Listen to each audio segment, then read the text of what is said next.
But you can't, on one hand, have Jeffrey Epstein hiding every political figure we got, just about a nice number of them, hiding them from having sex with little boys and little girls.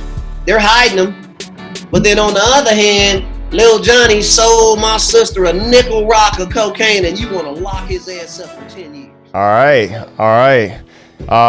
Guys, so excited to be here right now.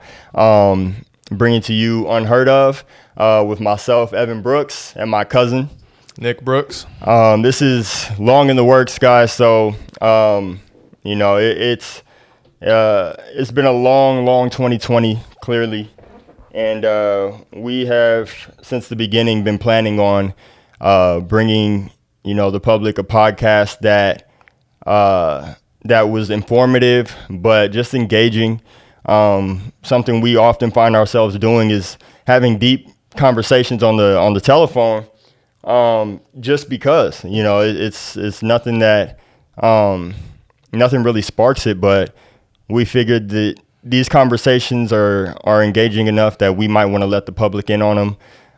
You guys can give your opinions, your takes, and just, maybe learn something that you didn't, know before, whether it's perspective or just some, information. So, we called this podcast Unheard of because Nick and myself, we are a couple of people who not many people know yet. But secondly, we are going to be touching on topics that are, to some, I wouldn't say necessarily unheard of, but maybe less spoken about.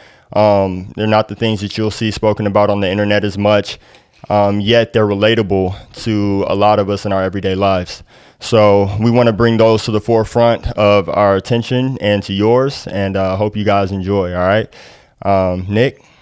Yeah, so without further ado, we have Mr. Stan Howell. Stan, why don't you go ahead and introduce yourself? Good afternoon, everybody. Stan Howell. So just, how's your quarantine been? COVID's been crazy this year. It's been a wild year for all of us. How's everything been with you and the family, and how are you navigating through this time?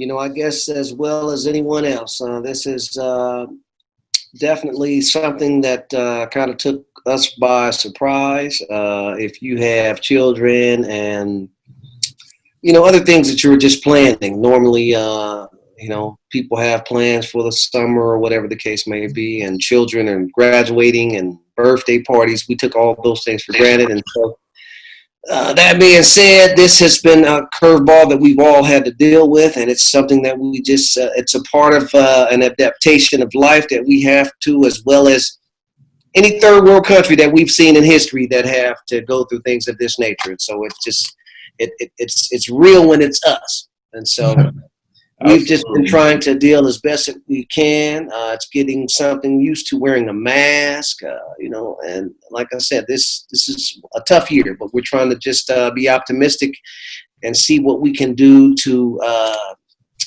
make it a little better for the people that have to come behind us. Right.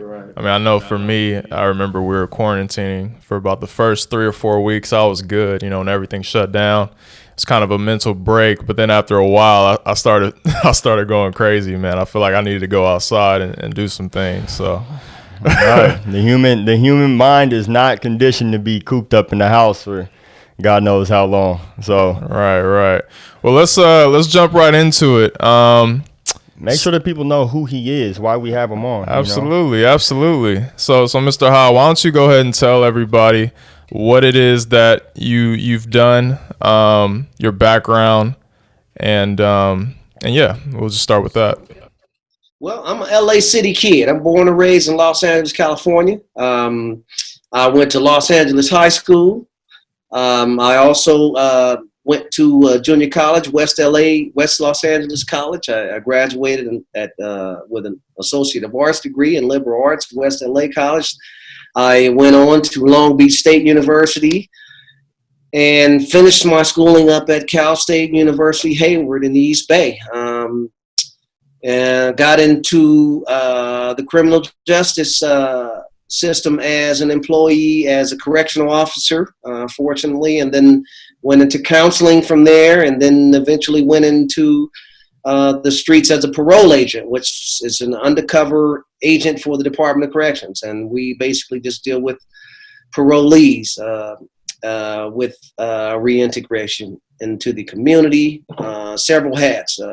And so recently retiring after a 21-year career with the California Department of Corrections, recently retiring, but I have a wide variety of family members who are also in law enforcement, active and retirement in all aspects. So that's basically my introduction, and why Nick and I have kind of gotten to know each other. My son was a accomplished basketball player as Mr. Nick was, and I was a coach. So that's kind of how we got our introduction, as well as his father, Mr. Brooks. But that's where I stand now. But I am retired officially, and but pursuing some other avenues of what is my legacy and what I need to do to give back to the community of what's been given to me.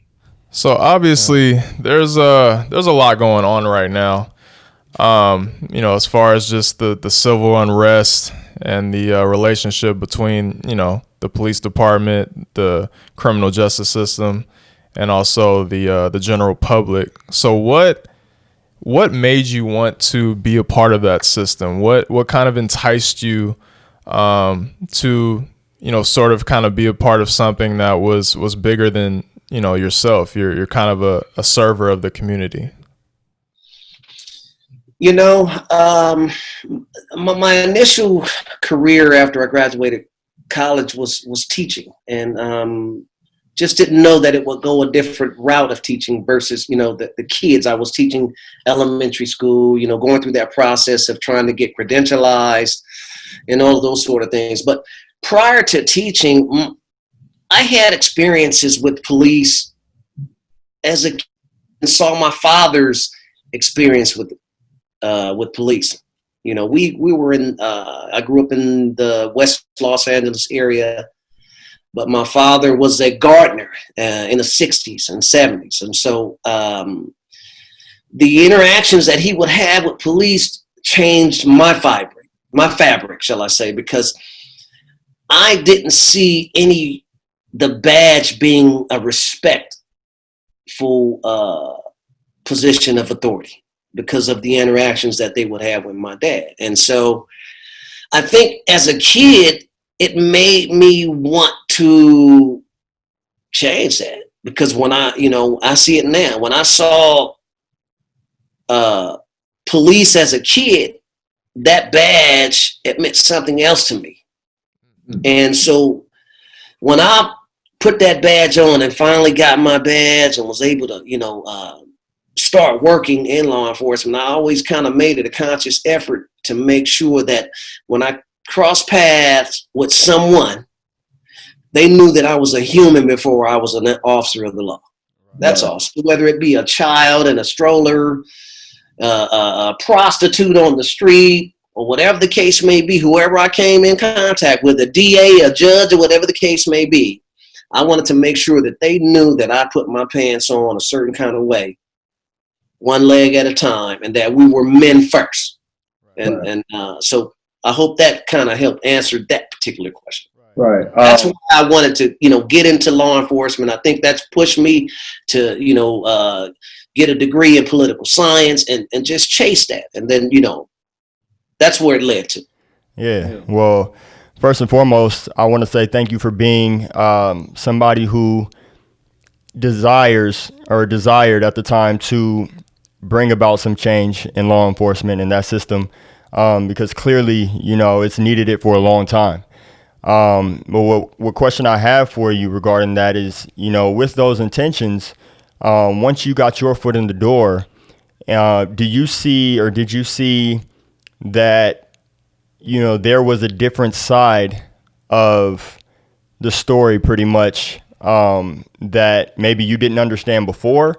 And on the other hand, did you hear a lot of justification for certain actions that you saw before that you didn't understand or didn't like or appreciate?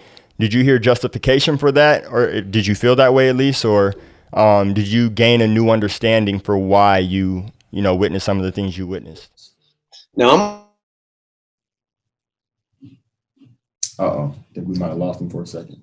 Absolutely. Now, I'm going to give I'm going to give you the real, but I'm going to have you narrow it down. But let me say this: right from the bat, or even prior to law enforcement or whatever the case may be,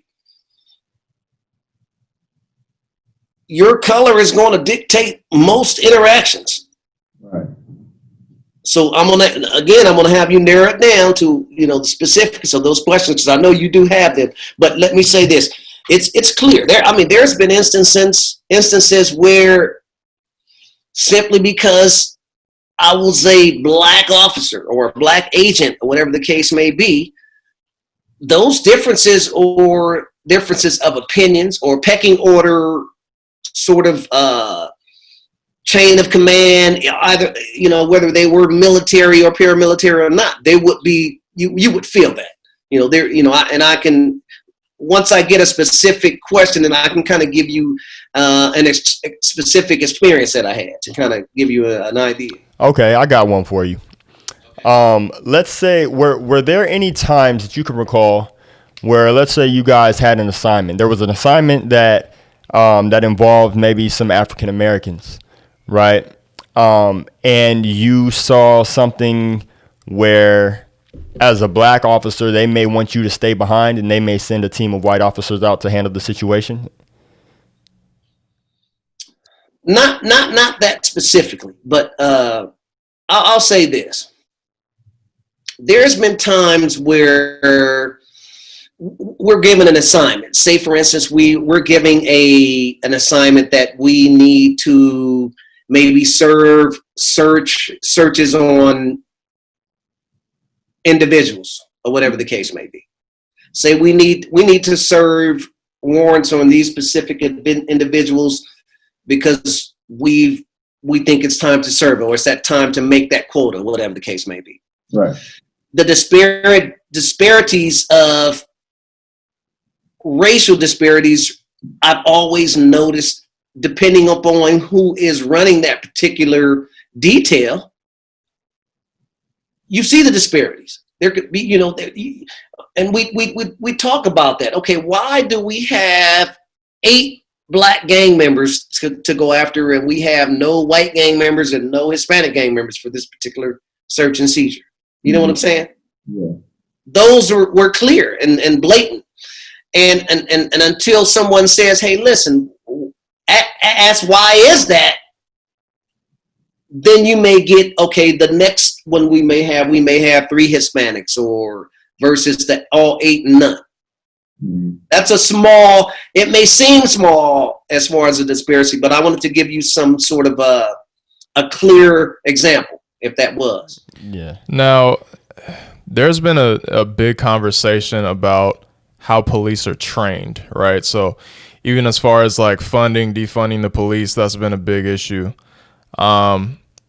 What can you say about sort of the way that people in law enforcement are trained? What is the when you're being trained to be a part of this system, what are the types of things that they tell you, the types of things that they kind of relay to you as far as to watch out for, or to be mindful of?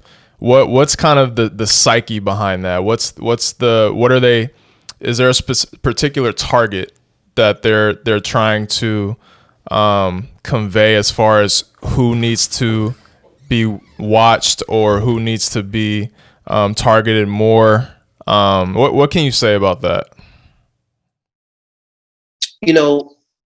Black officers, Hispanic officers, Asian, white, Caucasian officers are all trained the same. They're all trained the same. There's no difference in training. They're all trained the same. That is clear. So that being said, it's not an issue of training. Unfortunately, it's more of an issue of it's a specific systematic group. issue. Yeah. if a natural or inherited fear of black men, and now it's deeper than just Caucasian, because I don't know if you've done any homework on the numbers of those the violences from police against black men, but it's very high when it comes to Hispanics and Europeans, or Caucasian. So they're trained the same. So do you think the notion that I'm sorry, go ahead. No, go ahead. I was gonna say, do you think the notion that the argument is that obviously black people are more targeted, higher rates of unjust arrests or force unjust force, are those numbers valid? Is it a little bit more complicated than that? Do you think that it's more evenly distributed than is led to believe? No, absolutely. Black men have been targeted from the inception of all police departments. So we can go back to 1800s, and this has been what it has been. And that's why when I say that they're all trained the same,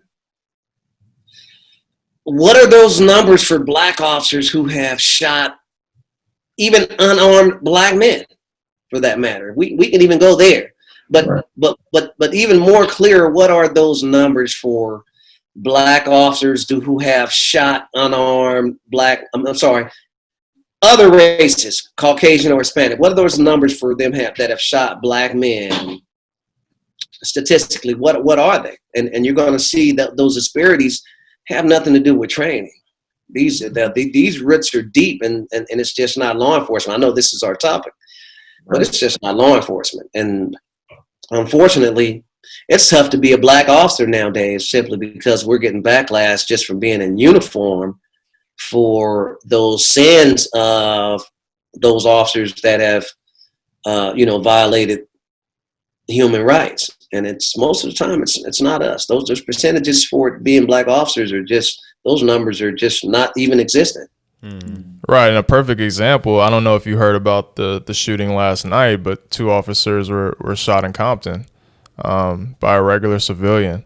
I don't know if it was a lady or a small man or a small man, but I mean, that's one of those things where it's like you think that you're doing something in retaliation of a bad system, and that's sort of revenge, but you don't know those cops personally. Those cops may have families, they may have people that they go home to that they love and that love them, and they may not be the corrupt ones, they might be the good ones. Exactly. And all across the country, you really have to look at those numbers of officers who have quit their post in the last month due to whatever pressures they're under for not being able to, quote unquote, do their job.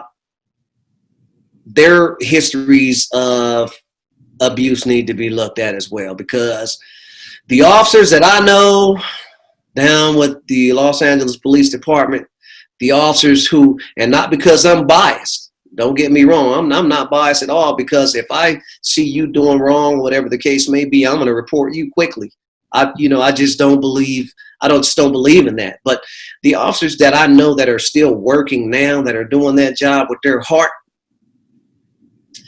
it's sad for them, because they're catching the brunt of those officers who are not upholding the morals of the moral turpitude of that badge, of what it actually stands for. So those who are quitting now, I think they're quitting because they have set that precedence for that negative press or the negative seeds that they've planted with the public, and they're quitting now because they're running and they don't want to deal with the repercussions. But I don't see that from these officers that I know who are still on the job, parole agents who I know that are still on the job and doing that job with their heart.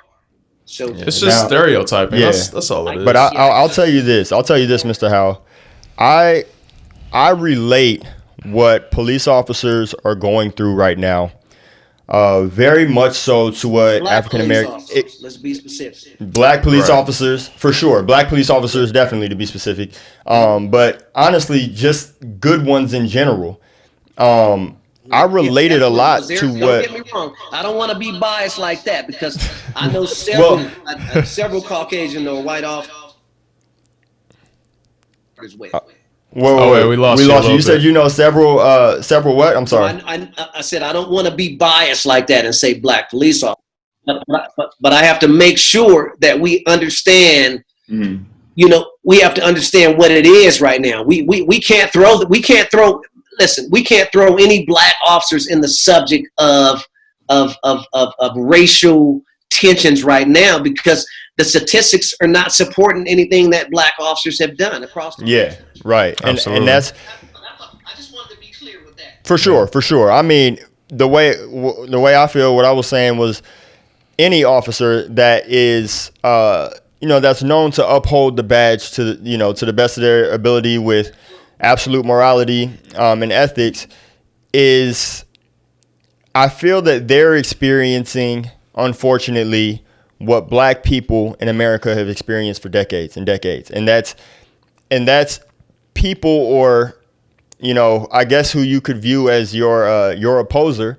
And in this case, their opposer is the public, African Americans at least, who feel like all police are bad because, you've got a handful who are, and they've had their experiences and now they're taking it out on everybody. And I feel like black people have been dealing with that for the longest, where we're, labeled as thugs and robbers and all that kind of stuff, killers. Right. Just because another black man was. And it's like, we can't quit. We can't quit being black. You know what I mean? So it makes it like, while on one hand you feel the sympathy for those officers who are just trying to do their job and actually serve and protect to the best of their ability. On the other hand, you're like, well, sucks, huh? And it sucks. It's sad. And honestly, it's a lack of nuance as well. I hate that we're kind of in this position of, okay, it's either this or it's that. If you're not 100% down with like the whole movement of Black Lives Matter, you're somehow pro cops or an anti Black Lives Matter. Right. You can be both. You can be for the civility and the you could be for the health of both communities. And so I think that's what's kind of missing is a lot of emotional responses, We have to be human first. Right. We have to be human. I just can't tell you. My wife is a retired LAPD, 30 years, Los Angeles police officer. And so I'm partial to that, whatever the case may be. But in my own community down in LAPD, I can't tell you how many times I've been in public and I've seen officers that are in public. These are paid servants, civil service, but not in dress or engage the public. If you're there to protect and serve and you're in the same Starbucks that I'm into, I should feel that, meaning that we're looking up to you. You want that respect. It has to be given. So how about good morning, sir? How you doing? Or a kid that's walking by you. Hey, good morning, young man. How you doing today? Right. Those simple, that simple thing right there, which is not practiced, which has to probably be taught along with sensitivity, racial sensitivity, de-escalation, the rest of those things. In order to protect and serve, those simple things that we were taught in our households: speak when you're spoken to, look a man in his eyes, say good morning, shake his hands. Yeah. Those simple things that we were taught in our families. Right. You'll come across a grown police officer that has time. He's decorated, striped, sergeant, this, that, valor, this, that, and the other, and won't look you in your eye and say good morning. Right. And I think I would take that a step further, because I know one thing that has always bothered me to the highest degree, to be honest, is I feel like I feel like law enforcement abuses their power, not just in, their physical actions with, with black people or whatever. I feel like they abuse their power in the littlest ways, such as not using a turn signal and things like that. And it makes you feel like automatically police feel like they're above the law. And those things, they just, as some people will say, grind my gears. Or it's like, look, or you see them by themselves in a carpool lane. You know yeah, what I mean? because it's like, look, if I'm in front of you and I turn without turning my turn signal or putting on my turn signal, you're gonna pull me over. Right. But how come you aren't using a turn signal? You know what I'm saying? So those types of things, I just wish that police officers more often acted like they were just citizens of the community who were there to help. You know what I mean? And I don't always see that. So unfortunately, that's not there, and that's the sad part. And I see a lot of us young black men and women shy away from doing those jobs or applying for those jobs when the truth of the matter is that we're better at it. Because, as I said at the beginning of the podcast, we're human first. And so when we take on those jobs and we know that we're human, you might have been speeding and got stopped by that human police officer, and he stopped you and said, "Hey man, where you going? Why you going so fast?" And you said, "Man, hey, I was trying to get here." And he says, "Listen, slow down. I'm not going to give you a ticket today, but slow down." That may resonate and carry on with you, and you may stop speeding or whatever the case may be, versus pulling you over for speeding and writing you up for everything in the book, right? and letting you know that you're in your place, and you know what I'm saying, right? Just those little things right there are determining factors, and it changes the fabric of relations or interactions that you have with police in the future. Definitely, and to say I have had an experience like that before, so. This is why I've had good and bad. So yeah. Yeah, exactly. I've had good and bad as well. So I will never be like, from both races, from all races, just as well. Right. When I say that you're doing it with their heart, most of the time, the ones that are doing it with their heart are not out there to just punish you. You pull a young brother over, and the brother got 2 kids in the car. He working 2 jobs, and he hard, and he's struggling. Yes, he broke the law, but he's trying. But then you give him a ticket for $500. Right. Now he goes home and he's going through a divorce. But see, because we're dehumanizing black men, and that's what it boils down to. I think my biggest kind of issue with police, or my biggest criticism, I don't know if you saw the video of Jacob Blake, who, was shot a couple of weeks ago. I think that because one thing that, my father always kind of told me and other, black men around is, look, just make sure you do what you got to do to get home. Okay. Do what they say, follow directions. It's not worth it. Right. So whenever I get pulled over, I put my hands on the wheel. I turn my lights on in the car. I make sure they can visibly see in my car, whatever. But the issue that I had with the Jacob Blake situation from a couple of stances was, for me, this is more out of frustration for wanting Jacob Blake to still be able to walk right now. I just don't understand when he was, covered by 4 or 5 cops, right? At least 2. If you At least 2. And honestly, that should be enough. And so if you see in the video, he's visibly running away from the cops. Now, this is not saying that cops have a right to shoot somebody for that. But if you understand the climate that we're in, and you understand what's going on, and police are on edge and the whole world is on edge, that's just something you just cannot do. You just cannot do. I don't know why he was running from the cops trying to get in his car or whatever, but at that point, you got to just do what you got to do to get home. Now, my criticism of the police is that there's always an intent to shoot to kill.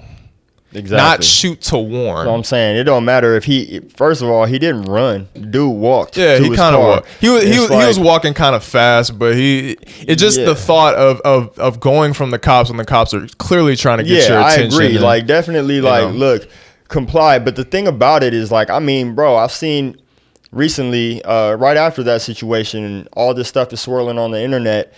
You know, we say, okay, well, just comply.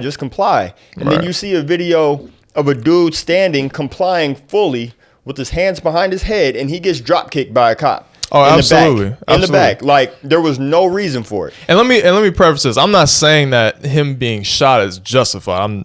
Let me preface that. No, I get you though. What I'm saying is that do what you gotta do to get home. Yeah. Don't do anything that's going to give police even the slightest bit of justification to do anything to you.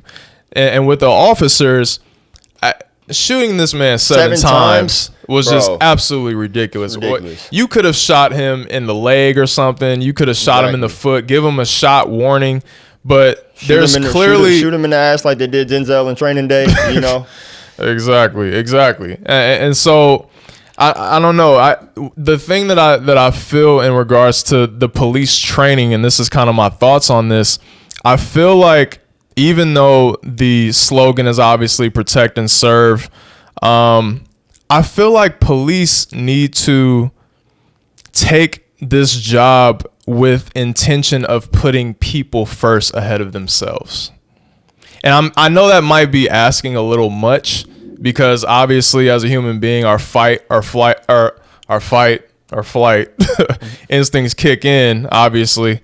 But just like when you're kind of going into combat, you're in the military, you go overseas for war, those guys go out there with the knowing that they could die. Knowing that they can die. Exactly. That's their sacrifice. Exactly. And I'm not saying this lightly. I'm not saying that it's easy to get in that type of mind frame, but I just feel like the police training has to be tougher from a psychological standpoint. But I don't think that, and I mean, I'm with Mr. Howell here when I feel like the training, like there's no way that police officers are being trained to shoot a Hispanic teenager in the back as he runs away. There's no way they're being trained to do that. Mm-mm. You know what I'm saying? So that's personal. That comes to the type of men you are allowing on your force. Right. And that's what really needs to be changed. And it starts from the top, I guess, but something's got to be done. But how? You know what I mean?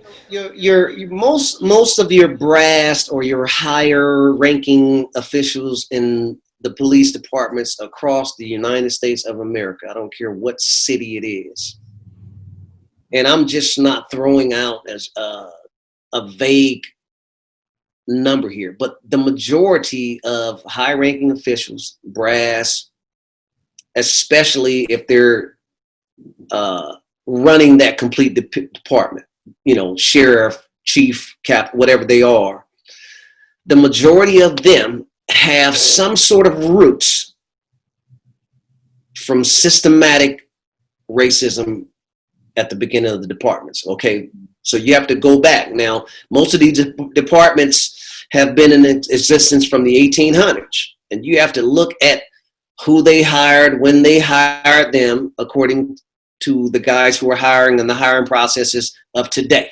Because today's hiring process, they're going to do a lie detector. They're going to go through all of these sort of shenanigans that they do to hire, especially for us. But these guys who are captains, lieutenants, sergeants who've been on these departments for 20, 30 years were hired without going underneath the carpet to see who they really are. And so these, their ideologies have matriculated themselves through these departments, and that's the policing is what they are. This is what they're doing.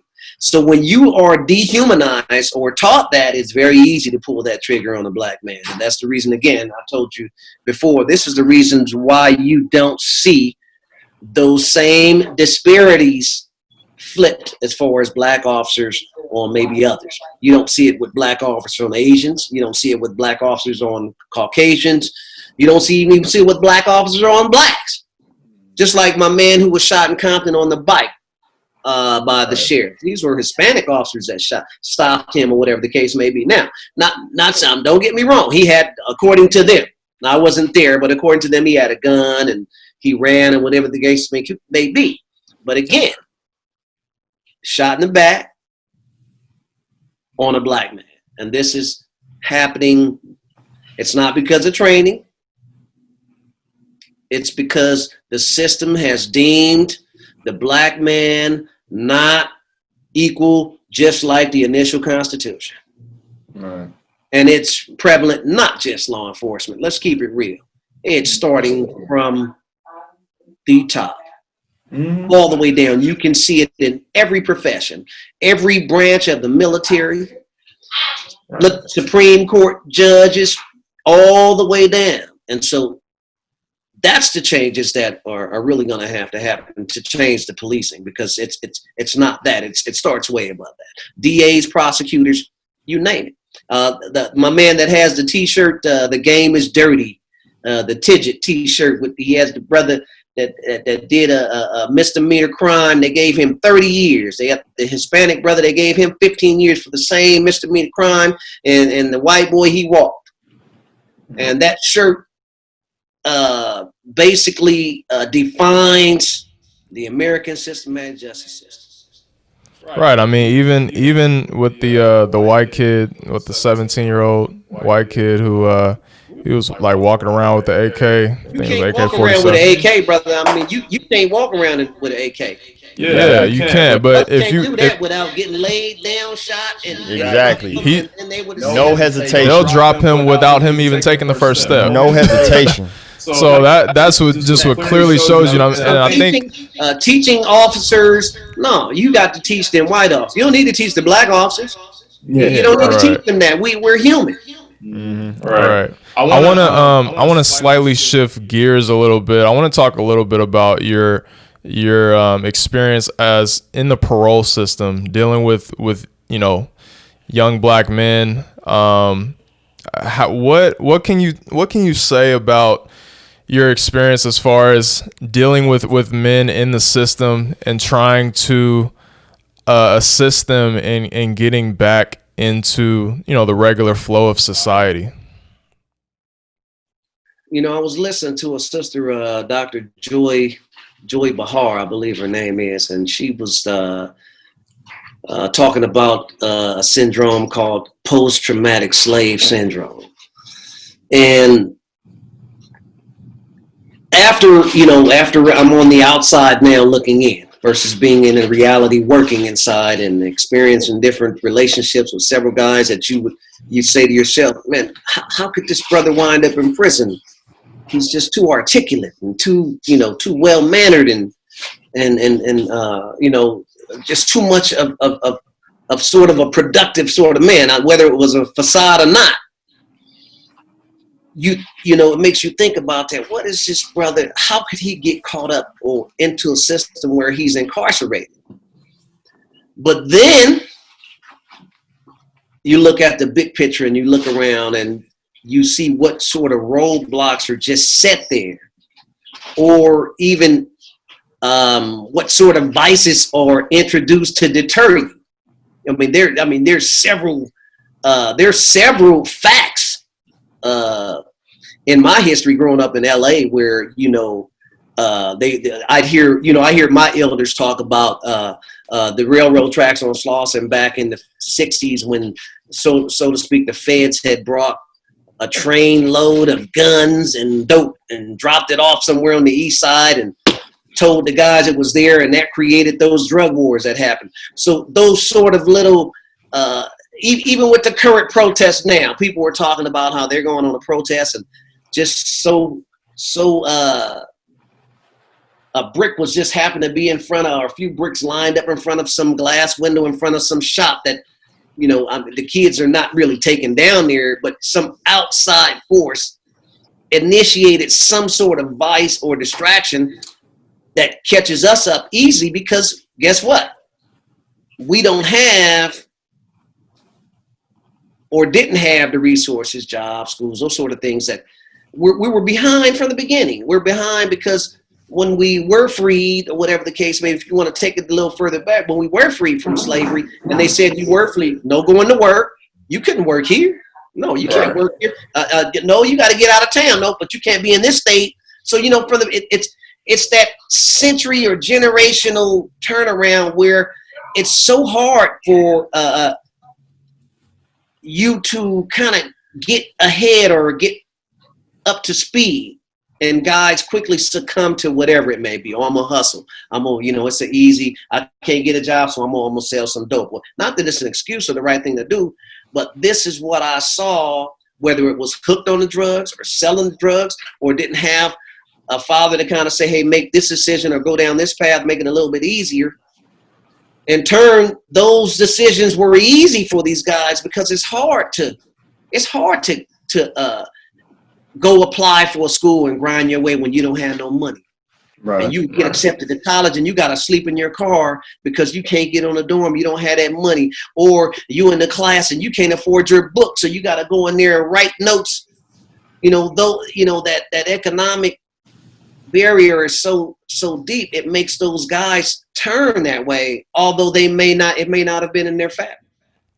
And let's be honest. I mean, the entire prison system is not designed to rehabilitate people. And that's the problem. Designed to break you. How can you be real? Listen, how could, especially, let's just stick with California in itself. Right. Okay. How can you rehabilitate someone who is fighting for their life every day because of prison politics and segregation within? Okay. You can't, there's no rehabilitation. If I can't go use a phone in that prison because the Mexicans have deemed that their phone, and I go use that phone, now I got an ass whipping coming, or I'm going to defend myself with some sort of mutual combat, and now I'm going to catch another case on top of the case that I'm already dealing with. No, no. You have to rehabilitate yourself. There is none of that. No, that's a joke. Do you feel like, because, I mean, I know if you're involved in that sort of system, sometimes you can get backlash from others. People call, black people who are in law enforcement or in the system coons or sellouts or whatever. Do you feel like you made a real kind of dent or positive, do you feel like you made a good enough positive impact on the people that you were dealing with, that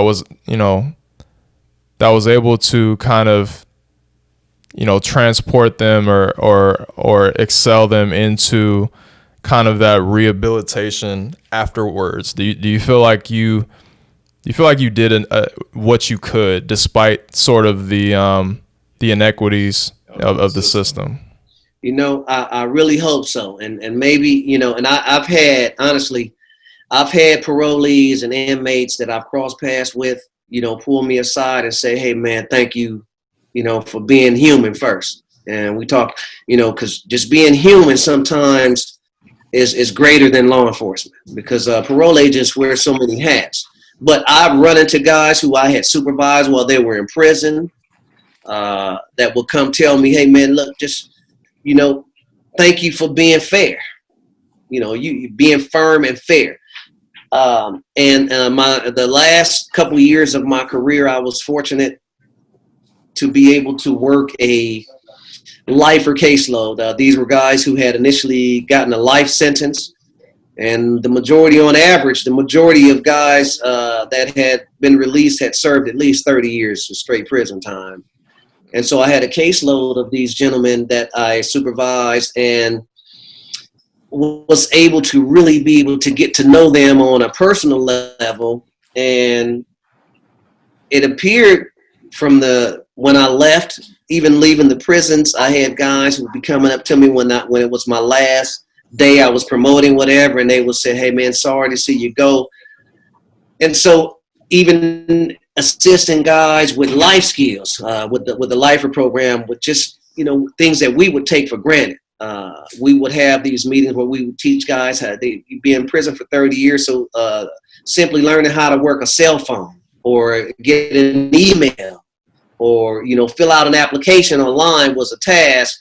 And the sister, her name was Miss Ronquillo, was the district administrator who kind of implemented me into this program. But when you ask me if I thought I made a difference with my heart, and I believe that if it was to be told, or you interview guys who I supervise, I believe they would say, hey man, that dude tried to make a difference by doing the right thing with his heart.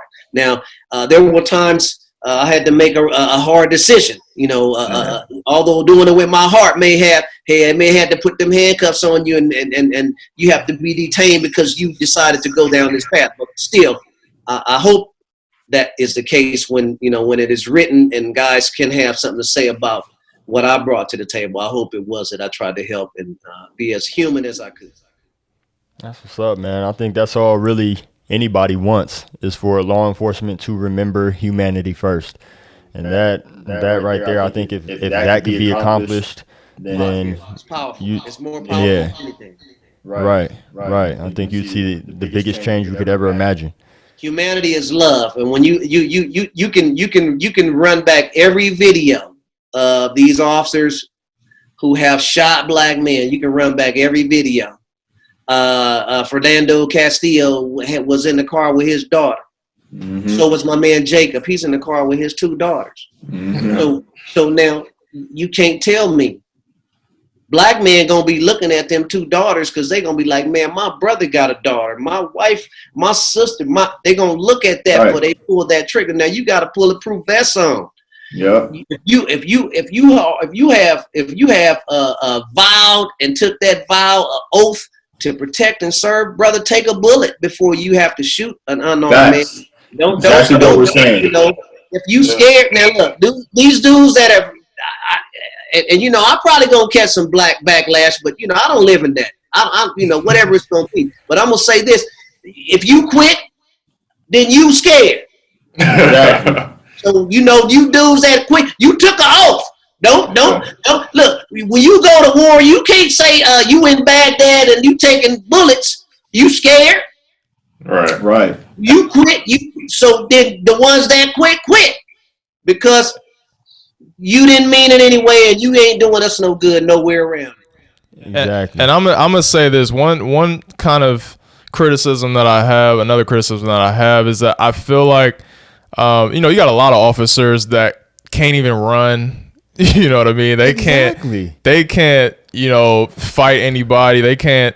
So of course they're going to reach for their gun, and that's going to be the first thing they go to. Exactly. I feel like you can't be a police officer if you don't know how to fight. Exactly. That's one of those things right there where it's like, look, you know what? There's some instances where, they're going to have to defend themselves. You have guys who just are going to shoot at the police without warning. You're going to have that. Yeah, that comes with the territory for sure. And those are the situations you got to protect. Go through. I would never argue about a cop taking fire on somebody who's got a gun in their hand, who looks like they're lifting. I feel like that's what your training is supposed to be about. If you see this man even raising his arm with the gun, blast him. You know what I'm saying? Do what you got to do. There will be no complaints, no lashback for that. But again, go back to our histories. You got to go back to the histories. I mean, this country has I don't want to say mated trophies just like they do with animals. They've mated trophies to kill black men. It's a sad truth of the country. I mean, we face it, and we have to look it in the eye because we can't change our colors. I mean, I gotta remind my son, and my nephews when they got me. I mean, so that's if that's not some form of post-traumatic stress, I don't know what is. I'm 51. I'm armed, but I still had when those red lights come on behind me. I don't know if that's the end of my. I don't know if it's my life is over. If I played my last round of golf or said goodbyes to my wife. So, that again, it has to go back to what it is in the inception of what this country is. And that's what it is. Look at all the pictures. History is what it is. The facts are what they are. You can't change that.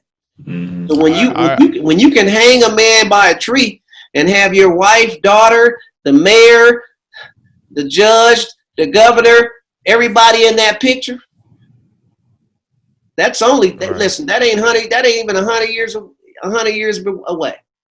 That it's not even 100 years prior that has been prevalent in this country. I mean, every we just have to call it what it is. We just have to. When we say police brutality, call it white police brutality. Let's just call it what the hell it is. Hispanic police brutality. Right. Call it what it. We keep hiding. Right. And we don't get nowhere when we hide. My kids gonna have grandkids soon, and I'm really just let down. You know, because my family, we served the country, still serving. I'm just kind of tired of that. It's very demoralizing to have a constitution. Come on, to have a constitution and it doesn't apply. Right. Do you feel like things have changed at all since you first kind of entered? You know what? Listen to me. Things have only changed because we're fighting.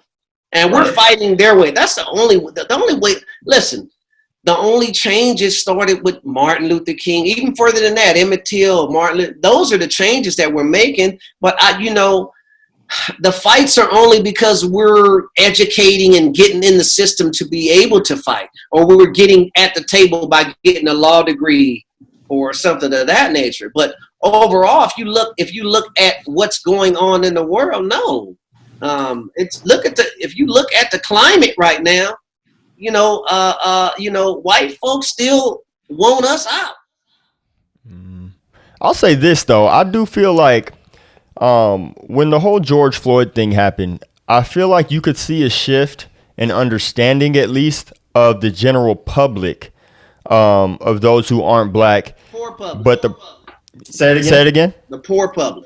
Right. Yeah, exactly. That was my point. And I was going to say, but the problem is that at the top, those who are, in positions of power and everything, ain't nothing changed there. You know what I'm saying? Yeah. Ain't nothing changed there. So it's. I honestly believe that the people who have gotten involved with the Black Lives Matters, quote unquote, because they're under several umbrellas. But only because the newer generation of people who are conscious and understand that their kids gotta, we have to kind of commingle or we all dissipate. Those people understand because they're living in the same communities that we're living in, but they're still the poor middle class. Right. If you look at the president's speech from RNC, man, they detached and their base. That base, we're going to see really what that base is come election time, which is now. But that base really feels the same way. They want the police to kill niggas. Yeah. If I can say that on the cast. You can, man. Keep it real. I mean, the thing that pissed me off about the George Floyd thing was you had a lot of folks, kind of on the right side of the aisle, demonizing George Floyd as far as, him not being a perfect citizen or, having some issues with the law. And it's like, it baffles me that people try to make justifications for people losing their lives like that. That just makes you can keep going. It just makes no sense. And I mean, people get mad at folks for protesting and kind of uprising. And Martin Luther King was trying to do it peacefully, and y'all killed him too. Exactly. You know what I mean? Exactly. So don't tell me nothing about peaceful protests and Martin Luther King. Nah. Exactly. I wonder what the remedies are, or what are the solutions, because hey, the future's looking grimmer. What do you think, as best as we possibly can, what do you think is a realistic and practical solution from both sides, from civilians and from police? What can both parties do to try to, put a beginning on hopefully some civil, a civil relationship between, the public and police? What do you think can be done? Or is there no solution? Right.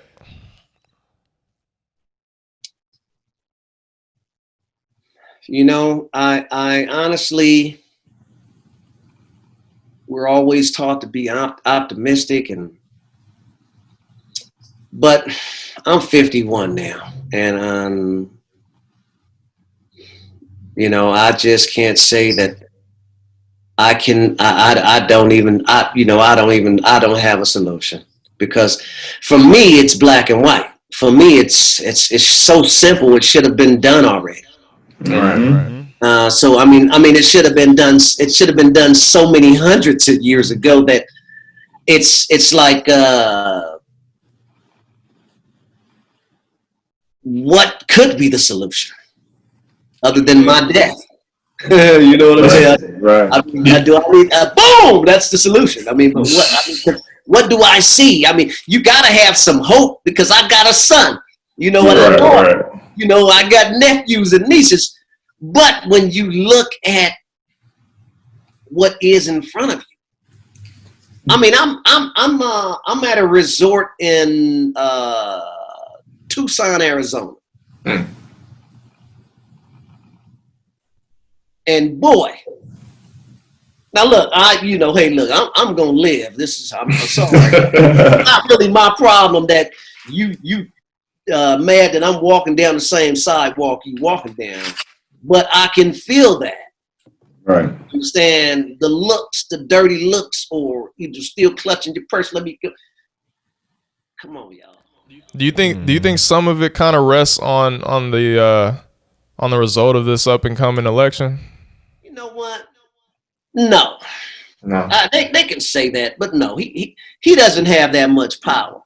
He's just what the Klan is, bruh, and has been and is going to be.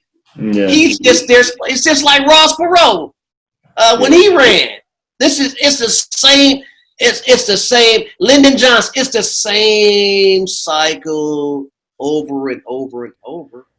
I would say this about Trump, though, or him being in office. It feels like, I mean, with presidents past, it has never been so glaringly clear in your face that about who values the life of an African American and who doesn't.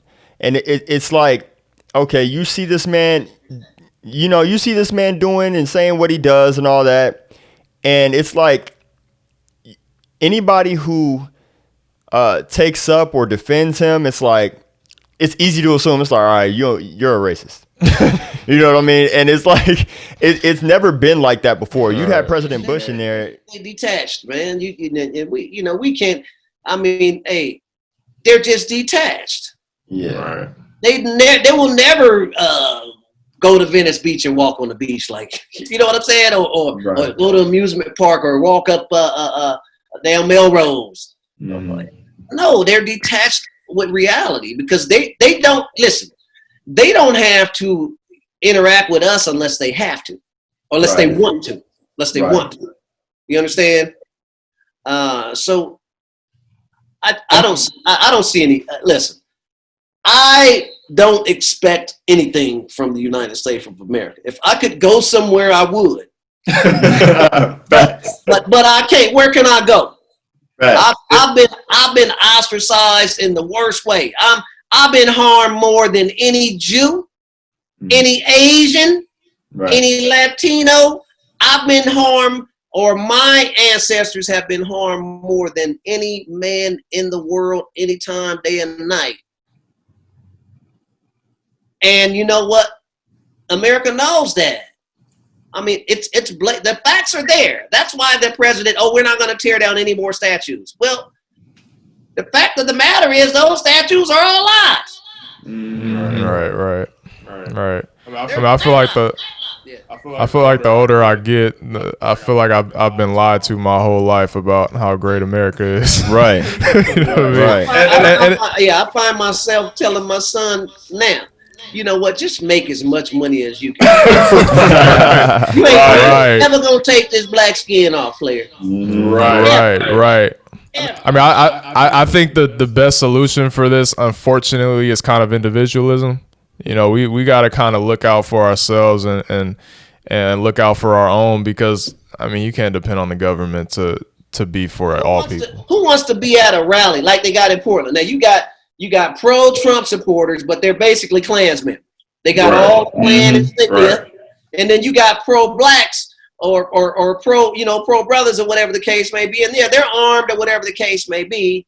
But who wants to go out there and shoot it out with some fools who still dating their sisters and cousins? Come on, you want to go shoot it out?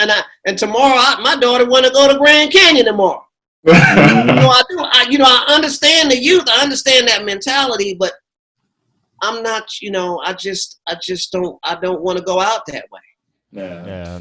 And I mean, I'm right there with you. From a personal standpoint, and not to get too political, I don't really consider myself a Republican or a Democrat. Like I'm kind of in the middle. I'm kind of a independent, I guess I would probably classify myself, because I feel like because the thing that I don't like about the whole being with one party is like there's this lack of nuance and literally having an open mind for other solutions and other things that are going on. It's just it's almost people, like religion. But no, that's a whole really, different discussion, but it's just like religion. Exactly. And so for me, this election is not about Republican, Democrat. I don't care about that. I really don't. But I do feel like when people act like Biden and Trump are the same person, I don't. They're not. I just think that's a very false equivalence. You do not see Biden out here pushing for divide. Like Trump his speech is so divisive and he does not care. Right. You know what I mean? Like it's so divisive. And then rather than answering questions with class, he'll try to shun reporters and stuff like that for asking legitimate questions. Right. You know what I mean? Like to be honest, I don't care about your title. So if you look at that electoral college or the electoral votes, their mindset is what his is. Yeah. And their base is what his is. Mm-hmm. And this country's history is what his is. Okay? So I mean, I don't, I hate to say the future looks grim, but what's more grimmer than the straight annihilation of a race of people down there with no reparations, no reprieve.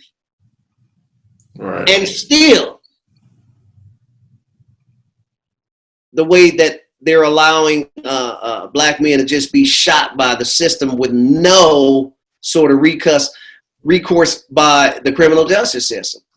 Right. Because you're under some dissent decree, or you were in fear of your life per se. The dudes that shot Jacob, how could you be in fear of your life and there's 3 kids in the car?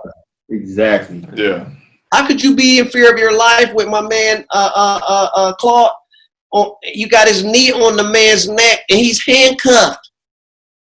That's just evil. But okay, so then it comes from the top and it just comes right on back down, and it's what it is. I'm getting ready to today. I'm gonna go to the swimming pool and do a couple of laps. I'm at the Omni Resort in Tucson, Arizona. When I go get in that swimming pool, them white folks gonna jump out that swimming pool, run into their rooms because they gonna think they gonna get a tan.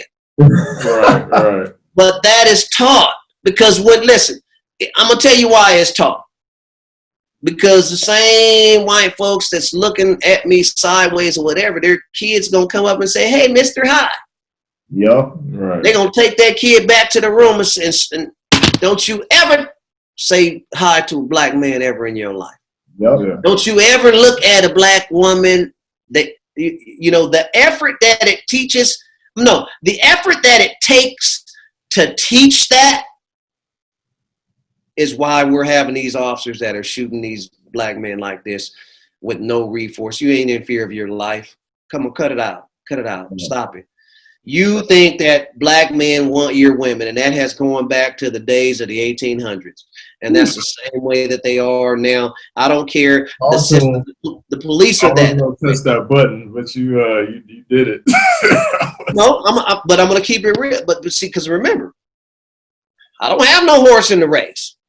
Right. Neither do I. Yeah. So the point I'm making is that has repeated itself time and time again, and probably will keep on, because you look at the system. we keep talking about systematic racism, but Right. you can't on one hand have Jeffrey Epstein hiding every political figure we got, just about a nice number of them, hiding them from having sex with little boys and little girls. They're hiding them.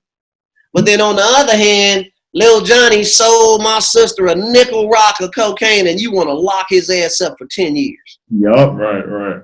Exactly. Those disparities only come from the systematic racism that we have.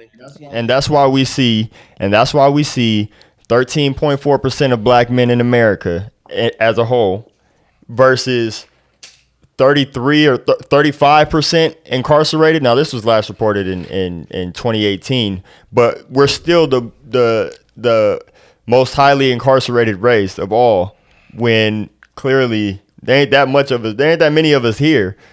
But what I noticed is that it's only that way for men. I mean, women is a whole nother story. Black women are not incarcerated nearly at the rate as white women.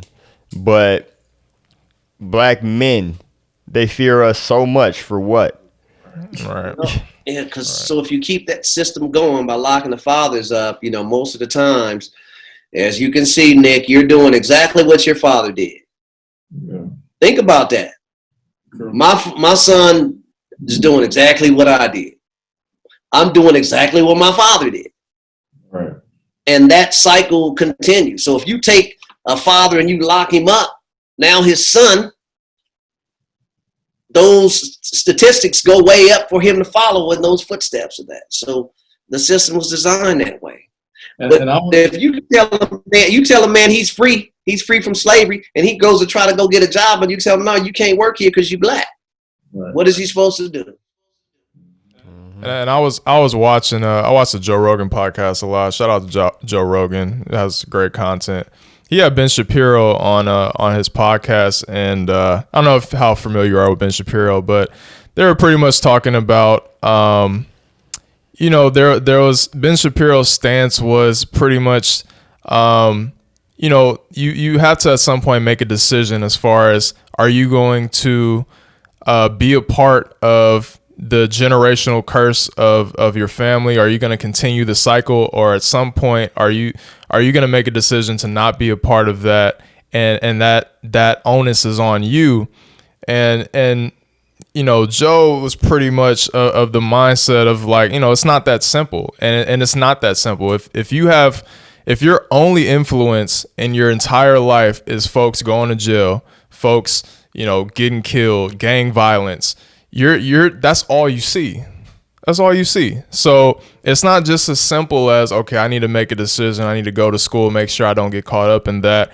It sounds great, and some folks are able to do that, but that's where I think it's the lack of empathy that I have a problem with from folks from that side, is not understanding. They don't understand the black experience. They don't understand what it's like to grow up in impoverished neighborhoods, seeing folks killed, your cousin getting killed, your friend getting killed.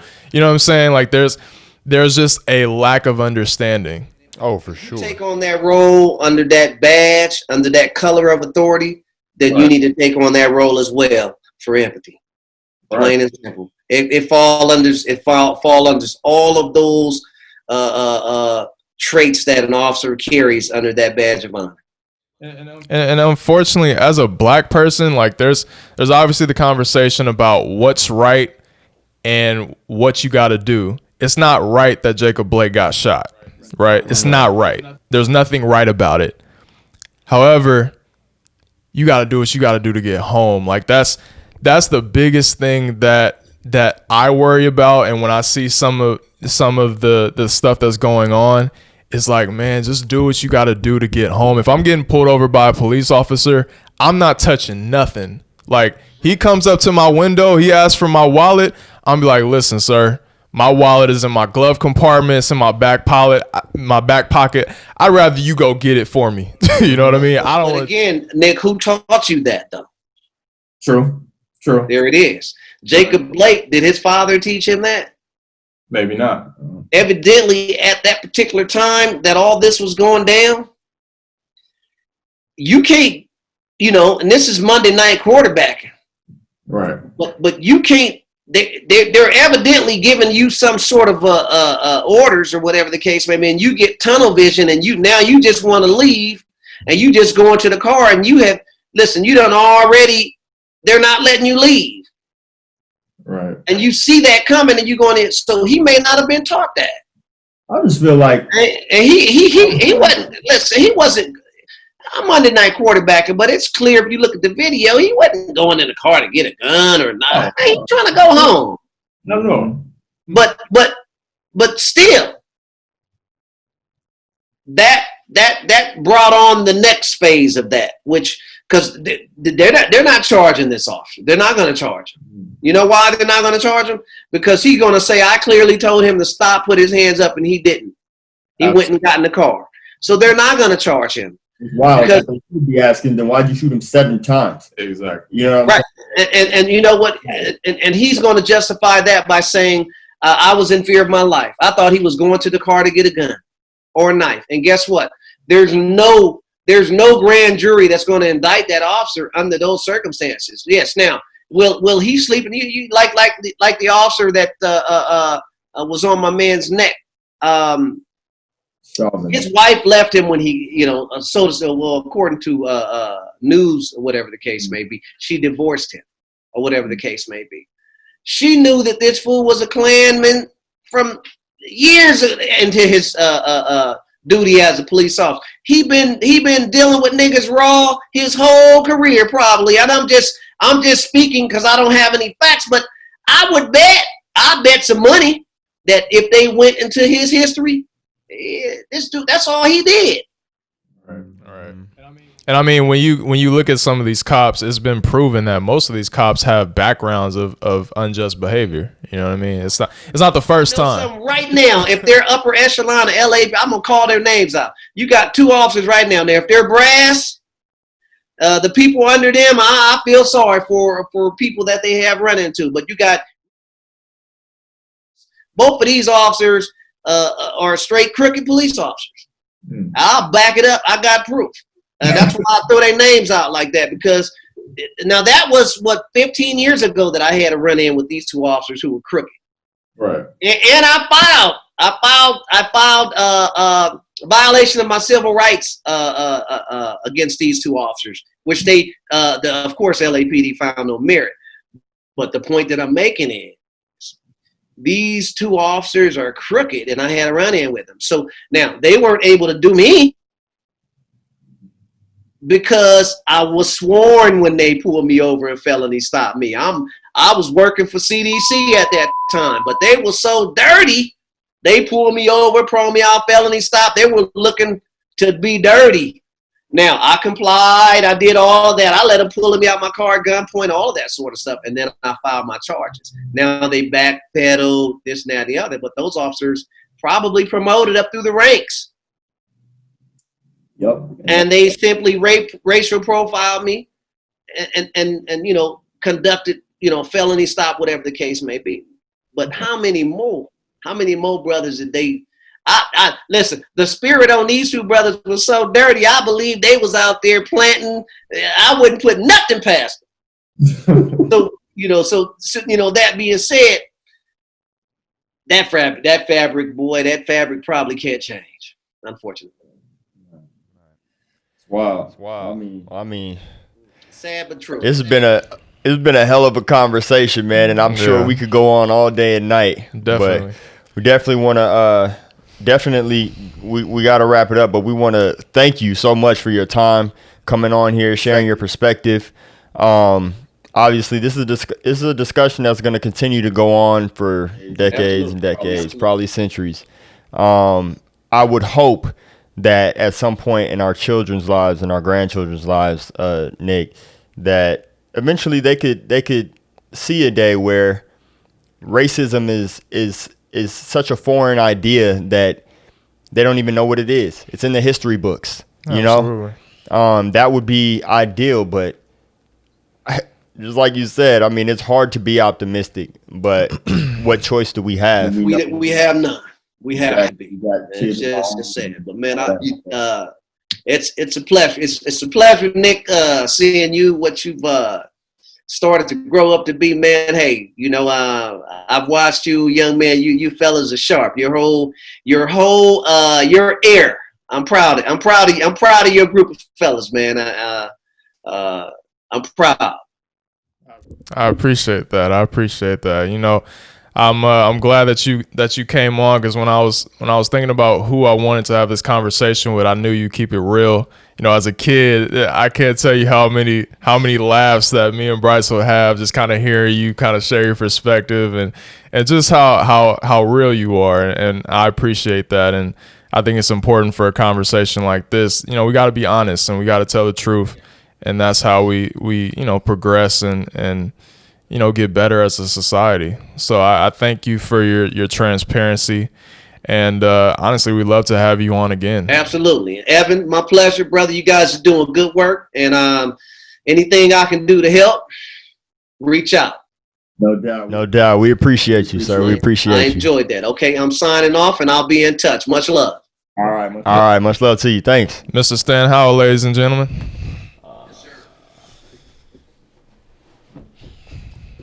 All right, y'all. That was man. My man kept it so real. We might have to edit some names out of this, but nonetheless, Stan Howell, that was awesome.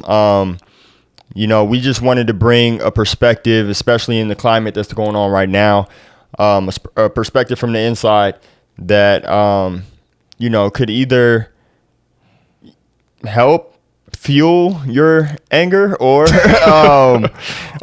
it. Or ease it. In this case, I mean, I think we might have helped fuel it a little for some, but our objective is to search for the truth here. So I think we got some of that, and is a good first episode, man. What you say? Absolutely. We thank you guys for watching.